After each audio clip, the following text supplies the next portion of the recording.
Assalamualaikum warahmatullahi wabarakatuh. Perkenalkan, saya Anissa Oktaviani dari Universitas Muhammadiyah Profesor Dr. Hamka, Fakultas Psikologi. Di sini saya akan memberikan sedikit materi mengenai struktur kepribadian dalam psikologi Islam. Nah, struktur kepribadian itu ada tahapan-tahapannya. Yang pertama di sini saya akan menjelaskan pengertian dari struktur kepribadian itu sendiri. Apa sih struktur kepribadian itu? Struktur kepribadian itu yaitu adalah integritas dari sifat dan sistem-sistem yang menyusun kepribadian. Aspek-aspek kepribadian yang relatif stabil, menetap, abadi, serta unsur-unsur pembentukan tingkah laku individu sendiri. Secara singkat, struktur kepribadiannya itu pengertiannya adalah aspek-aspek atau elemen-elemen yang terdapat pada diri manusia untuk membentuk tingkah laku pada manusia itu sendiri, atau yang biasa disebut dengan kepribadian manusia itu. Nah, menurut Al-Ghazali berpendapat bahwa struktur kepribadian manusia itu ada 3 unsur. Yang pertama yaitu jasad atau fisiknya. Terus yang kedua ada ruh atau jiwa atau yang disebut psikis. Terus yang ketiga ada nafs atau disebutnya psikofisiknya. Jasad atau yang disebut fisik manusia itu merupakan unsur biologis yang terdapat dari manusia. Yang kedua ada ruh. Ya, ruh itu merupakan aspek psikologis atau psikis pada manusia. Dan yang ketiga ada nafs. Nafs itu merupakan aspek psikofisik yang terdapat pada manusia. Di sini nafs juga merupakan struktur sinergi antara ruh dan jasad pada diri manusia. Nah, jasad itu sifatnya kasar dan indrawi atau yang disebut empiris.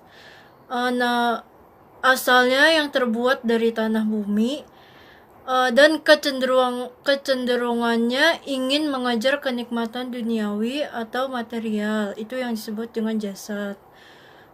Kenapa disebut ruhnya itu kasar atau indrawi? Karena jasad ini kan istilahnya jasad itu tubuh kita kan, tubuh manusia. Sedangkan manusia itu kan inginnya mengejar suatu duniawi atau material untuk bisa bertahan hidup kan. Makanya itu disebut jasad. Nah, di sini selanjutnya yaitu pengertian tentang ruh. Tadi kan sebelumnya udah disebutkan kan kalau jasad itu sifatnya kasar atau indrawi atau empiris. Ruh ini kebaikan dari jasad itu. Kalau jasad tadi sifatnya kasar atau indrawi, sedangkan ruh ini sifatnya itu halus atau gaib, nggak kelihatan.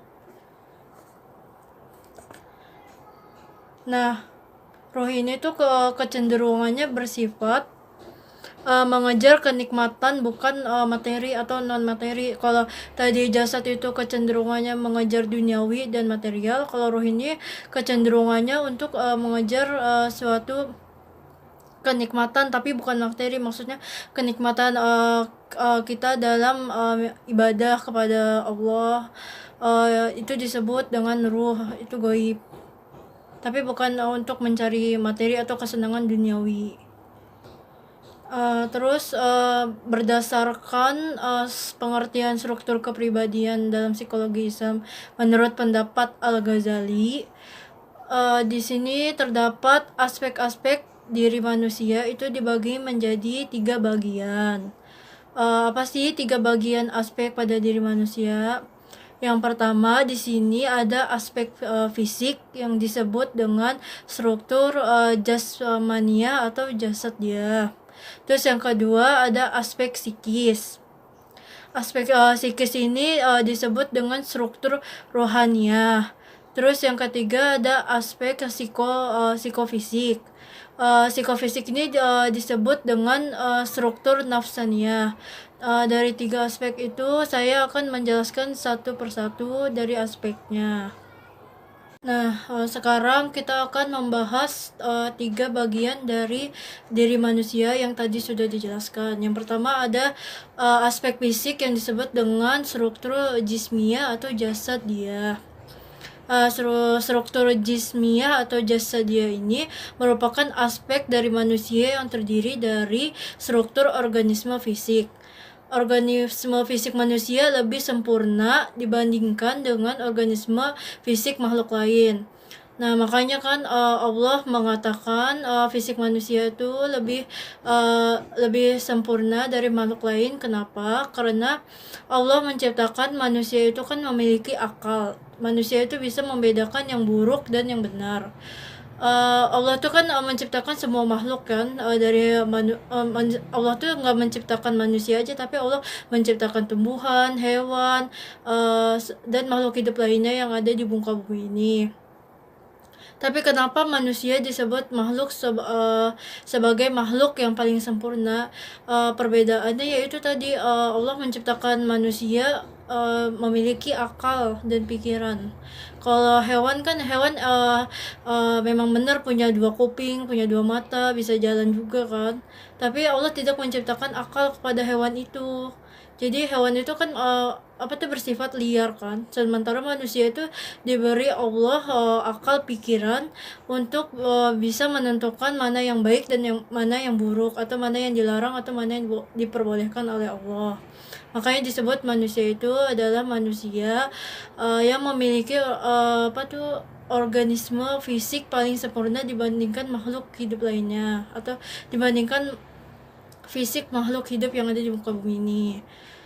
Itu penjelasan dari struktur jismiyah atau jasadiyah, itu aspek dari fisik. Terus yang kedua di sini ada aspek psikis yang disebut dengan struktur ruhaniyah. Nah, ke struktur ruhaniyah ini keunikannya yaitu esensial psikologi kepribadian Islam dengan psikologi kepribadian lain adalah menjadi struktur ruh. Karena ruh, seluruh bangunan kepribadian manusia dalam Islam menjadi khas. Roh ini merupakan substansi psikologi manusia yang menjadi esensi kebenarannya, baik di dunia maupun di akhirat. Jadi rohaniyah ini esensi psikologinya itu roh itu dari dalam diri kepribadian, makanya disebut kepribadian dalam Islam kan. Roh itu kan sifatnya manusia yang gak kelihatan, gaib itu kan, gak jelas gitu, gak bisa dilihat oleh orang. Roh itu, jadi roh ini kepribadian merupakan substansi psikologi manusia yang menjadi esensi kebenarannya baik di dunia maupun di akhirat. Terus untuk aktualisasi diri, ruhlah yang menjadi pembeda antara eksistensi manusia dengan makhluk lain. Itu kan. Nah, terus yang ketiga ada struktur nafsaniyah. Struktur nafsaniyah itu merupakan unsur psikofisik dari manusia. Nafsaniyah ini merupakan gabungan dari ruh dan jasad tadi. Gabungan antara ruh dan jasad itu disebut nafsaniyah atau nafs. Terus struktur nafsaniyah ini terdapat bisa diuraikan memiliki 3 bagian yang berbeda. Yang pertama yaitu daya qalb yang berhubungan dengan rasa atau emosi. Nah, nanti penjelasannya akan dijelaskan. Terus yang kedua ada daya akal yang berhubungan dengan ciptaan atau kognisi. Terus yang ketiga ada daya nafs yang berhubungan dengan kuasa atau kognisi. Penjelasan yang pertama yaitu di sini ada qalb atau kalbu. Qalb itu merupakan salah satu daya nafsaniyah. Qalb bisa bermakna kalbu jasmani atau bisa juga bermakna dengan kalbu rohani. Nah, terus komponen fisik tercermin di dalam kalbu jasmani. Jadi fisik manusia itu disebut dengan kalbu jasmani. Sementara kalbu rohani itu komponen psikis yang tercermin dalam ruhnya manusia, di dalam ruh diri manusia. Nah, fungsi qalb itu terdapat dalam Al-Qur'an.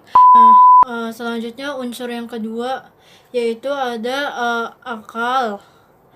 Akal juga merupakan salah satu dari daya nafsaniyah yang bisa bermakna dua, yaitu akal jasmani atau akal ruhani. Akal jasmani yaitu salah satu organ tubuh yang ada pada manusia yang terletak di kepala. Akal itu kan terletak di kepala manusia kan, makanya disebut dengan akal jasmani. Terus akal rohani yaitu cahaya rohani yang dipersiapkan untuk memperoleh pengetahuan dan kognisi.